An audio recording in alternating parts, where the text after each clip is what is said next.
channel, everyone. You join me on probably one of the most random things I'm going to do this year. It's a bank holiday weekend. I just felt like getting out for some wildlife photography, and I thought, you know what, I'll go camping. I didn't really know where I was going to go camping until around about an hour ago when I phoned up a campsite that I'm going to stay at today. So I'm heading for the Somerset Levels near the Avalon Marshes. Completely unprepared, really. I'm at a Sainsbury's supermarket car park right now, close to home. Just going to go and pick up some supplies, some food for the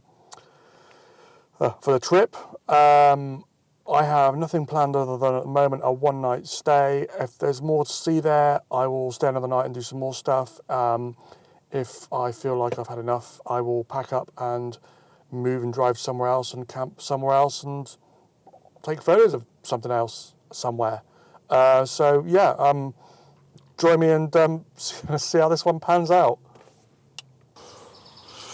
Right, well, I got here quite late, so I was keen to kind of get set up and stuff, so I didn't have time to show you what I was doing. So it's the morning after. I've already got up, had a shower, I cooked some breakfast. This is my tent in the field, very, very small tent. It's officially a two-man tent, although to be quite honest with you, it's I would say a one-man tent with a very small amount of room for a bit of extra stuff in there. If you want to fit two in there, I'd have to say you'd have to be very good friends to do that. A Banshee Pro 200 if you're interested. So you can see I've got a solar panel just there, which is just recharging the tent light that I used overnight. And also a power pack, which I used overnight to recharge my batteries. Very, very small, and I mean very, very small. What you call vegetable area. I've got to be honest with you, I can't really properly sit up in this tent either. I'm 6'1", so my head is always ducking down even at the highest point. So, but that said, extremely quick to put up, but also extremely quick to put down because it has an oversized stuff sack. And what that means is you just take out the poles, of which there are two of them, rip out the pegs, and you don't have to worry about folding or rolling up the tent. You just ram it into this oversized stuff sack and you're good to go. So it's much more quick and easy to get away in the morning if you decide that you want to move on, for example. Quite a popular tent, I believe, for beginner backpackers. Not that I do backpacking with it. In the absence of a dedicated backpacking camera backpack, I'm still on the lookout for one of those. If you know of one, please pop it in the comments below. I'd be very keen to hear what's out there. This is just a £10 Euro hike. You get them for Go Outdoors, literally £10 if you're a member of Go Outdoors, which has just got my clothes and stuff in that I need to kind of survive. I'll be honest with you, I just leave that outside. It's not really a waterproof bag as such. Stuff in there hasn't yet got wet, to be honest with you, even though the ground is damp. But what I do have inside there are some very, very small waterproof dry sacks, and all of my clothes or anything I don't want to get wet, I put it inside a dry sack inside that bag, and I just leave it outside in the vegetable area. It just gives me a bit more space inside the tent. And I will give you a quick tour of the inside of this tent if you're interested later on in the video. But for now, time's ticking on. It's already coming up to about 10:30. I really wanted to have left by now already. So I'm going to go and pack up and get my camera bag ready and go for a walk and see what we can find. Right, just left the campsite. I'm now, apart from looking like a wally on the road, holding up a camera, vlogging as cars drive by. I'm now on my way to the Avalon Marshes Centre, which is just up the road. Plan is to just walk, see what it's like there, see what we can get. I've only got the one lens on me today. This is the 200 to 800 millimeter lens. I've also got a 1.4 teleconverter. My usual camera is the R6, and I am filming you with the R7. And yeah, I do swap those two cameras out for vlogging and photography, depending on whether I need the extra reach or not. So I've got those options there. Right, so here we are, just coming up to the Avalon Marshes Centre, which you might be able to work out, see on the bottom, hopefully. I'm looking at a small viewfinder on the camera, so I don't know how clearly you can see this. It's basically a sort of information centre for a number of different nature and wildlife organisations. I can see the RSPB down here. Obviously they've got Hamwell just down the road, the Somerset Wildlife Trust, Hawke and Owl Trust, Shapwick Moor Reserve. I'm very keen to check that one out this weekend. So yeah, I'm here, and the plan is to walk in that direction towards RSPB Ham Wall. Okay, I'm now leaving the Avalon Marshes centre. I thought there was a route through to RSPB Ham Wall. There isn't. There's a lot of shops there, arts and crafts, cafes, food, visitor information centre. It's a real kind of hub for cyclists to meet up, for example, for a coffee on a Sunday or whatever, by the looks of it. I've now got to go and go back the way I came from, which is down that road there. So cross the road, safety first, face the traffic, and then walk back all the way where I came from, plus some more across the bridge, turn left, and then hopefully I'll be on a path towards RSPB Ham Wall. It's called, oops, my arm's aching holding this camera up. It's called the Bittern Trail. So we'd love to see a bittern. I've been hearing them all evening yesterday. They were just calling all the way around where I'm camping, which is lovely. And every time I've been to RSPB Ham Wall, at least this year, I've been hearing bitterns constantly all day. But I've never seen one, just heard them. So there's plenty of them around here. Okay, so I'm at the bridge now, just about to cross this river here. There's the other side, and whoop, just let this car go by. I'm heading that side of the river down there. There's a footpath in the direction of RSPB Ham Wall. Something I am curious though on, I don't know whether this is actually a river or a canal, because it's extremely straight for a river. It does look man-made. I must double check and let you know. Right, okay, here we go. About to walk through Shatwick Heath National Nature Reserve, which is by chance exactly one of the places where I wanted to walk through on the map. So ticking off a box straight away. Well, it says resident otters, which again would be nice to see. Anyway, through the gates.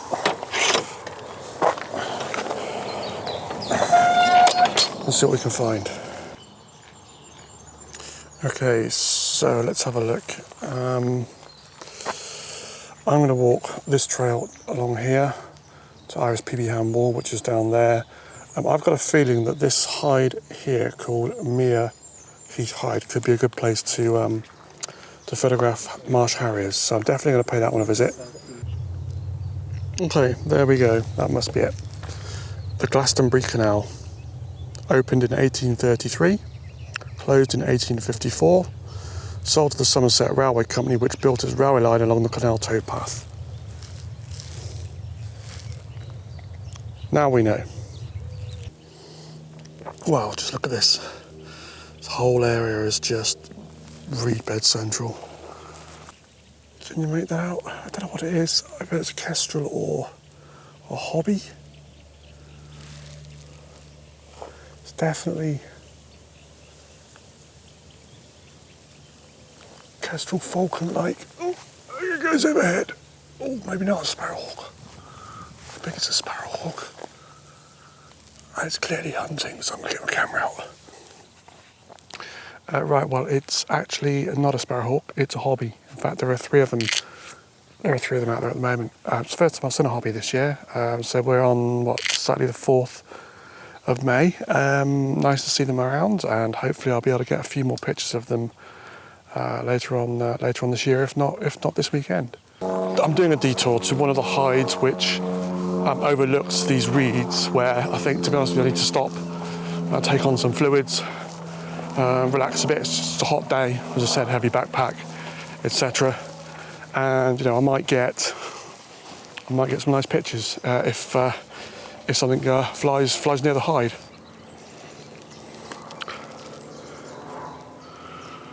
Right, well, fantastic. There's a lake here. Plenty of reeds nearby. I don't know if can you make it out. Maybe there is a hide there, which I think is the one that I'm looking to try and get to. In fact, let me rephrase that. I want to get to that hide. So one way or another, I'll find a way. I think that's a great white egret just touched down there in the distance in the reeds. There it is. I think you can just about make that out on camera.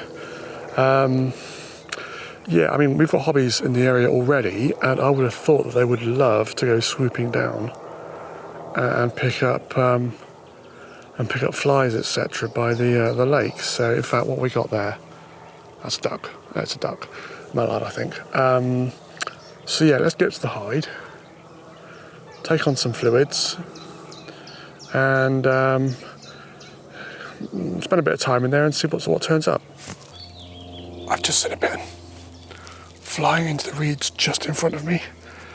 I'll show you the scene. There's no way in the world I'll be able to get a picture, but it's nice just to see it flying anyway. So let's dial down this exposure. There we go. I think that's about right. So basically, through these trees here, bittern flies down into those reeds. Right, I finally made it to the decoy hide. Just about to go in, keeping my voice down in case there's someone in there. Just peering through, that's too exposed. Let me just dial that down for the lake. And maybe dial in a bit of... There we go. That lake is a huge, huge lake with reed beds all over it and lilies. Lovely. Hopefully something will turn up there. Right, well, I think I'm approaching the Ham Wall side of the river. That hide that I just went to was quite busy, almost completely full of people, so I didn't film in there. I stayed in there for around about 20 minutes. Didn't spot too much. Some egrets, geese, coots, usual kind of stuff really. I've stopped on a little park bench here. I'm just going to spin you around and show you this view because it's awesome. Have a look at this. Let's just zoom that out as far as we can. So, roughly where my finger is, behind those trees, there's a hide. So, I'm going to try and pay that hide a visit in a moment. Meanwhile, we've got this, I'm going to call it a lake. Yeah, marshy lake, or marshy lakes. Lots of stuff on there. Great white egret is on there already. I just flown off. Some ducks with baby ducks as well in tow. I don't know if you can make out, I think in the distance just flying in is a great white egret. He's gone behind the trees. He's around out there somewhere. I can see him, you probably can't.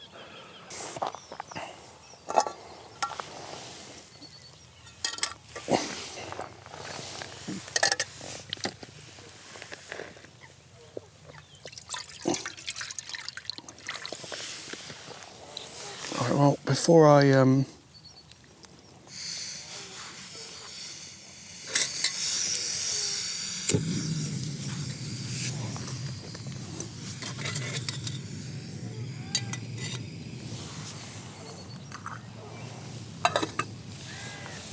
go and visit those hides, I thought it might be a good idea to have some lunch, which is going to be... Ah, damn it, I bought the wrong one. Cheese and broccoli. I was hoping for chicken and mushroom, but I've clearly picked up the wrong one. So, I don't know if you can see that, pot pasta. I'm going to boil some water up. Sorry, it's not pot pasta. Bachelor's pasta and sauce. Boil some water up, have this for lunch, and if there's enough water left over, I'll have a mug of tea. Right, always the way. I'm making this cup of coffee right now, and in front of me, at some distance mind, is a marsh harrier over those lakes. So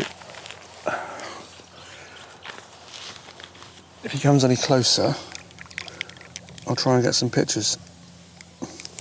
If he comes any closer.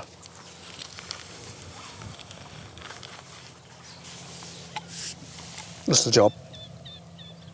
Right, well, I've just seen and managed to get a picture of a bittern, which is great. Bittern in flight, not close, so it's not a frame-filling shot. Just really pleased to see one in flight, and also just capture a picture of one in flight. So it's my first bittern that I've managed to capture. Right, well, I really must leave this this awesome lake behind me. I've since seen great white egret, which is great. I've got a few pictures there. Hobby has... Oh, it's just come back again. Really close, I've just missed it. Hobby. I've got pictures of hobby hunting. Unfortunately, Oh, damn it. Right, sorry, I'm going to take these.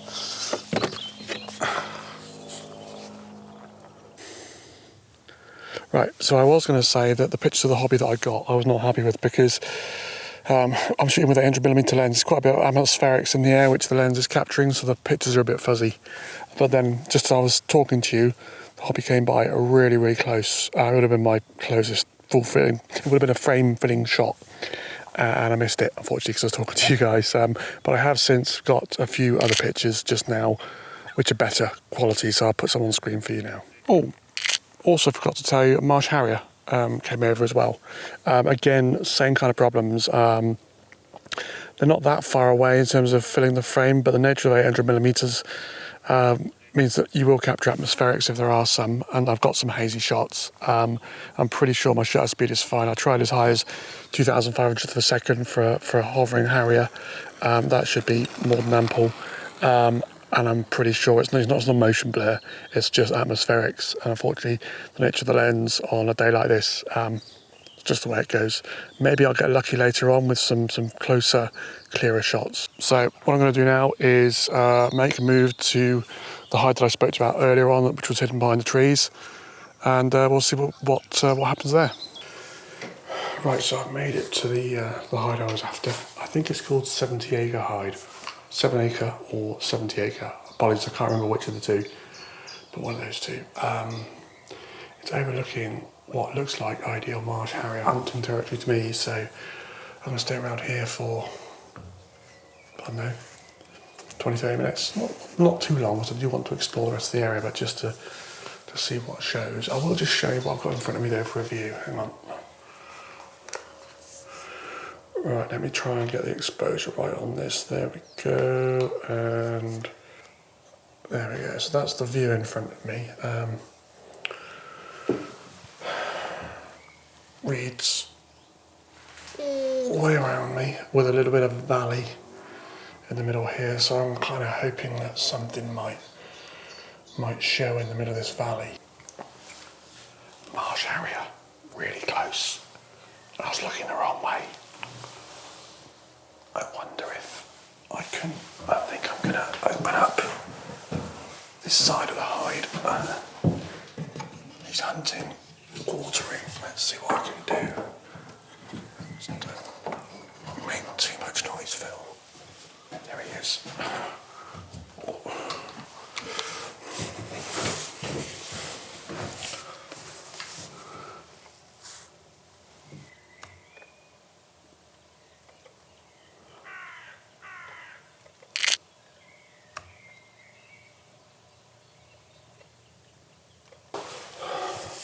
I think it's got something. It's taken off. I didn't get to see what it caught. I'm pretty sure it did catch something, because after taking off from the ground, it was down for about, I don't know, 30 seconds or so. It made an A1 route out of this field to somewhere where presumably it's got a nest, I guess. It looked to me, I'm not an expert, but it looked to me like a female marsh harrier. Head was, is it black, but brown and white, brown and cream, which I believe means that it's a female. Pictures I have got, they're okay, but unfortunately, far away. No frame filling shots, but yeah, that's just the way it goes. Very often I come out, I just don't get frame filling shots. This is a walk and a recce and a journey of discovery for the local area for me. So overall, I don't think I'm doing too badly so far. We've got marsh harriers, we've got hobbies, great white egrets, been in flight. I've been out 4 hours, just over 4 hours, and that's not a bad 4 hours really, if you think about it. I've definitely got more of the day left to photograph than I've had so far. So anything could happen.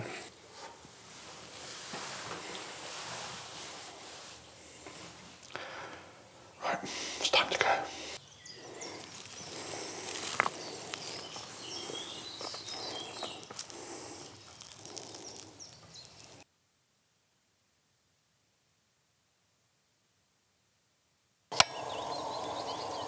Okay, sorry for the poor audio quality. My mic, the batteries, sorry, on my mic have gone flat. They're charging my pocket now. So the hide at Shatwood Heath, the final hide I went into, I decided not to film. I didn't want to be discourteous to the people in there. Lovely couple I met, had a good old chat for a while. Saw marsh harriers, really close flyby from a hobby, which I missed unfortunately. Yeah, a couple of pictures I think will be okay. You'll see them on screen now. So you'll see that I've just made it to our SPB hand wall. I'm now walking to their Avalon hide. It's about 5 o'clock. In fact, it is 5 o'clock. So I think realistically, I probably need to leave at 7 in order to get back to the campsite whilst it's still daylight. I don't know how long it's going to take me to walk back the way I came, because I basically wandered and dawdled and had all the time in the world. But I will be walking along a canal in the dark without lighting, so I don't really want to risk it being too late, and I don't know how long it's going to take me. So we'll see that. So I'm probably going to stay here for RSPB hand wall for 2 hours, and then see what we get. I'm projecting it's going to be pretty much more of the same, which is hobbies, marsh harriers, maybe a crane. I have taken a crane here before. Maybe I'll get lucky and take a crane here again this time round.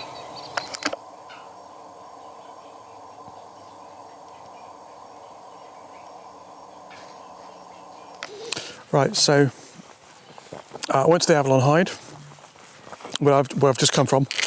Got some encounters with marsh harriers again. Not frame filling, but nice encounters nonetheless.